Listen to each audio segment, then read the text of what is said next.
네, 이번엔 우리가 그 식물이 물을 이동시킬 때 우리가 수동적 흡수 이것만 많이 배우셨던 것 같아요. 그 수동적 흡수라고 하면 삼투 포텐셜 그리고 기질 포텐셜 그리고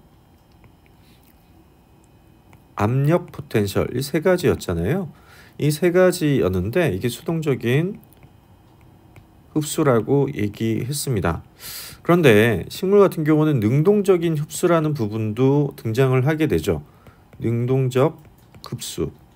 그죠? 그래서 이 능동적 흡수의 대표적인 게 근압과 수간압이라고 얘기하고 있습니다. 엄밀히 따지면 이 근압과 수간압도 능동적 흡수라고 얘기하기가 조금 어렵긴 한데요. 어쨌든 환경적 영향에 의해서 흡수가 되기 때문이죠. 나무가 실질적으로 직접 흡수하는 게 아니라 이 낮과 밤의 온도 차이에 의해서 수간압이 생기게 되고요. 근압 같은 경우는 우리가 보면 뿌리 상태, 뿌리 토양 상태가 양호할 때 그리고 날씨가 온화할 때 그렇게 발생하는 게 근압이다라고 얘기할 수가 있겠습니다. 그러면 간단하게 이 수간압에 대해서 좀 설명을 드리겠습니다. 수간압. 제가 그 사진을 가져온 게 좀 특이하죠. 수간압을 설명할 때는 이렇게 내부 구조를 좀 알아야지 가능하다라고 얘기할 수가 있는데요.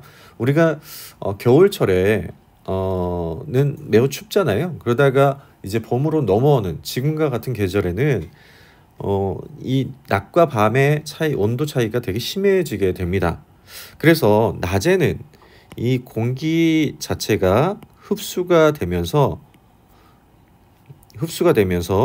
쭉 공기가 여기에 있는 피버라고 얘기하는 이 섬유세포 쪽으로 공기가 흡수가 돼버리죠. 여기 안쪽으로 흡수가 된다. 색을 바꿔서 설명을 드릴게요.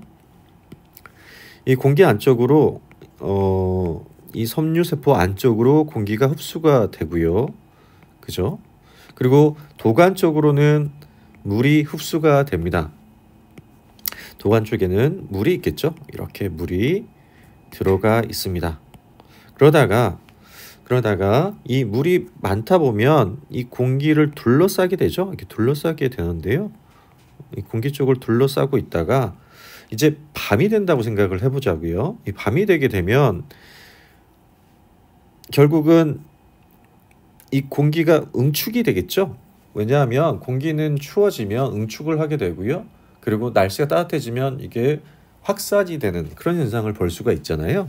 그래서 응축이 되면서 물이 조금 더 안쪽으로 들어가게 됩니다. 이 안쪽에 물이 좀 많아지겠죠? 많아집니다.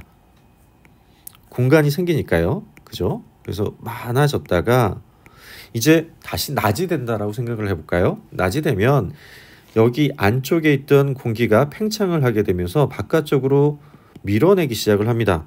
이제 팽창이 되죠? 그럼 물이 어떻게 될까요?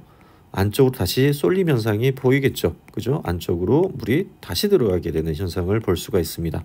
그렇게 되면 이 물의 이 수압이 높아지겠죠. 높아지면서 압력이 세지니까 바깥쪽으로 나갈 수 있는 구멍이 있다 그러면 바깥쪽에 구멍을 이렇게 냈다 그러면 이쪽으로 쭉 빠져나가는 현상을 볼 수가 있습니다. 이 압력이 높아지니까 물이 바깥쪽으로 빠져나가는 현상. 이 현상이 바로 수간압이다라고 얘기할 수가 있겠죠. 그래서 이 수간압은 우리가 그 낮과 밤의 온도 차이가 심할 때 특히 많이 발생을 한다라고 얘기할 수 있고요. 우리 그 고로쇠, 그죠? 고로쇠 채취할 때 설탕 단풍에 있는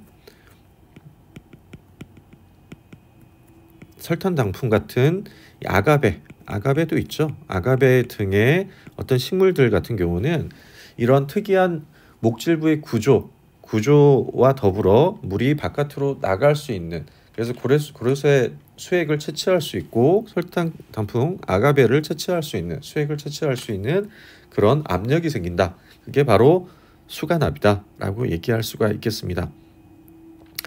예, 수간압은 특이한 구조 때문에 구조적인 특성 때문에 한렵수에는 좀 많더라도 침엽수에는 거의 발생하지 않죠. 뭐 그런 특징도 좀 같이 알아두시면 좋겠습니다.